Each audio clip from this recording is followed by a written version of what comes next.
పండుగ వాతావరణంలో పాల్గొనడానికి అయినా ఎంతో ఆప్యాయతతో ప్రేమతో అభిమానంతో బసవంతరావు సార్ దంపతి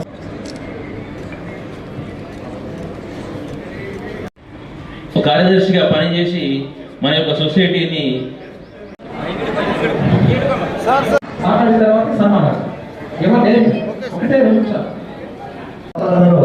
మాట్లాడేశారు కాబట్టి నేను మాట్లాడాల్సిన లేదు. 40 సంవత్సరాలు సుదీర్ఘ సేవల్లో అయిన రైతులకు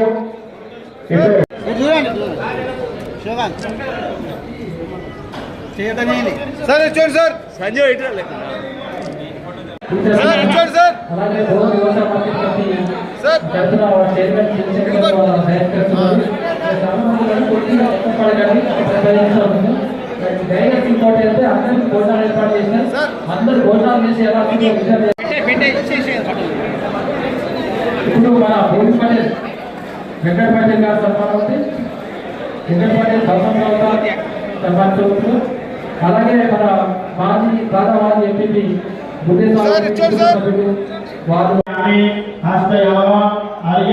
సమర్పయామి ముఖే ఆచమనీయం సమర్పయామి.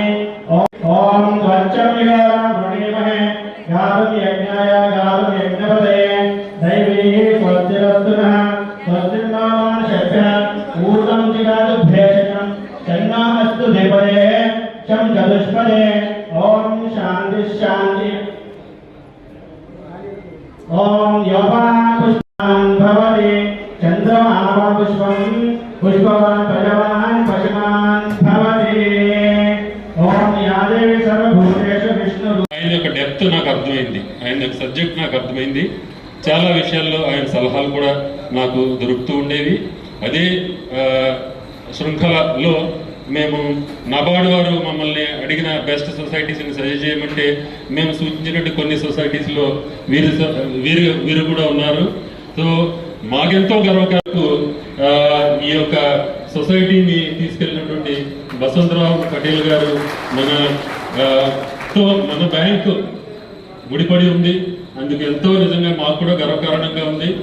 జరిగినటువంటి అన్ని మీటింగ్స్లో కూడా చాలా విలువైన సలహాలు ఇచ్చేవారు.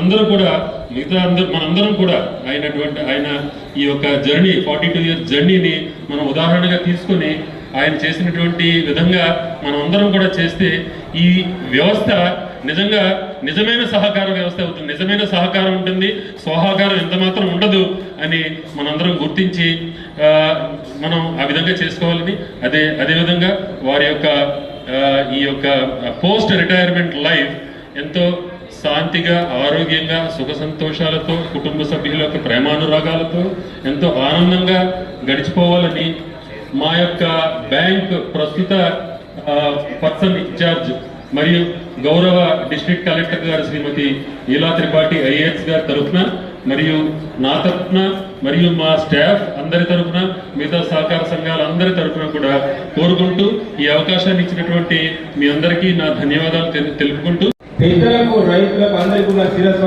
పాదాభివందనం. ఇంతకంటే ఎక్కువ ఆదర్శం నేను ఉండదనుకుంటాను.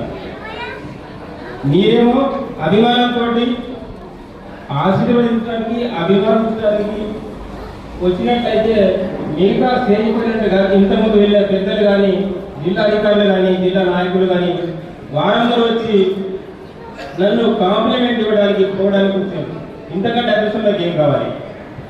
ఒక ఉద్యోగిగా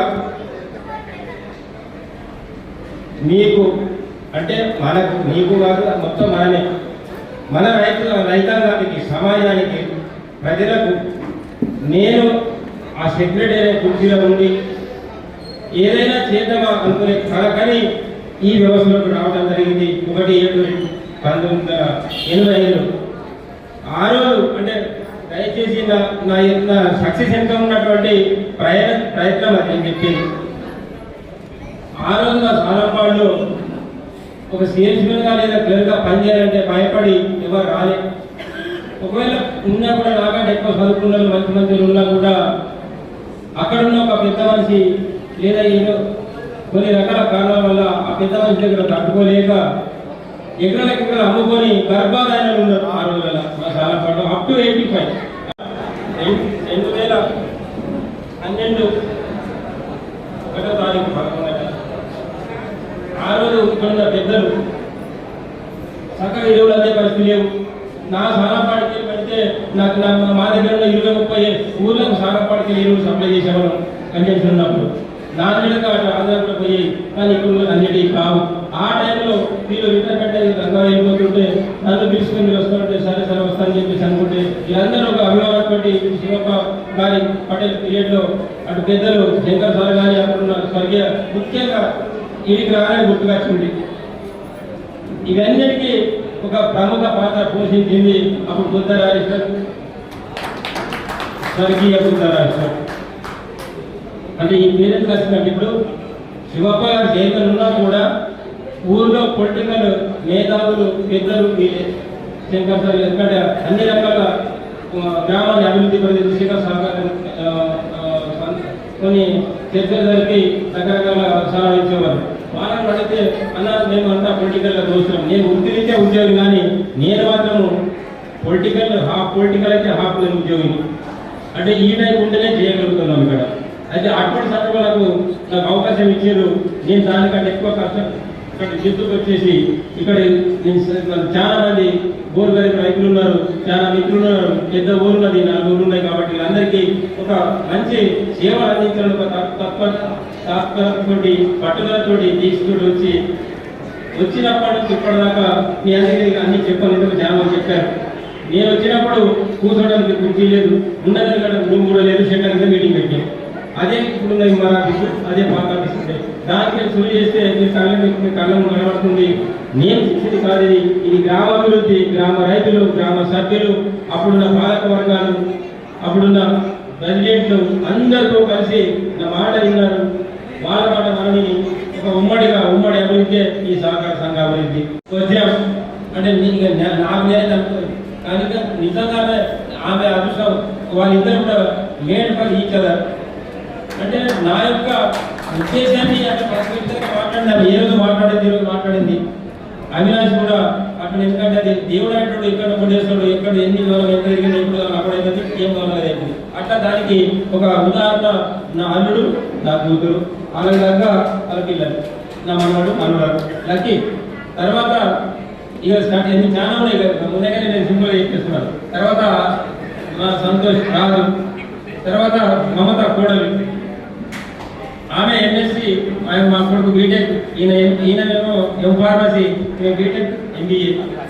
ఇట్లాంటి ఎన్ని కష్టాలు కూడా చదువునిది కాకుండా చదివించిన రోజులు, చదువుకున్న రోజులు, నా కష్టాన్ని వాళ్ళు గుర్తించిన రోజులు వారి పనిచేశారు. కాబట్టి ఈ విధంగా నాకు ఫ్యామిలీ యొక్క నాకు హ్యాపీ ఏంటంటే నేను ఎవరికి అడగకుండా ఉంటే చాలు. నేను ప్రతి ఒక్కరికి నేను ప్రతి ఒక్కరికి ఇచ్చే దాంట్లో ఉన్నా తప్ప కానీ చేతులు కింద ఉండదు. నా జన్మ నేను బతుకున్నాను కూడా చేతి కిందికి రాదని చెప్పేసి నేను అందరికీ చెప్పి చేస్తున్నాను. ఆరోగ్యం బాగుంటుందని నాకున్న నమ్మకం ఉన్న దాంట్లోనే చదువుకొని ఉండాలని చెప్పేసి అని ఎదుటివాడి నుంచి మనం అసూయపడకుండా మనది మనమే చూసుకొని మురిసిపోతూ, మన కుటుంబాన్ని మనం మురిసిపోతూ, వాళ్ళ కోసం కాస్త మనం ఇచ్చేస్తూ మన పాట చెప్పాలి, మన పిల్లలకు పడరాదని చెప్పేసి జాగ్రత్త పడాలని చెప్పేసి ప్రతి కుటుంబం ఆలోచన చేయాలని, పిల్లల కోసం, భార్య కోసం ఆలోచన చేసి ప్రతి ఒక్కరు నడుచుకొని అన్ని సంవత్సరాలు సుఖంగా ఉండాలని ప్రతి ఒక్కరికి కోరుకుంటూ విన్నవించుకుంటూ ఈ అవకాశం అందరికీ కూడా ధన్యవాదాలు. Thank you.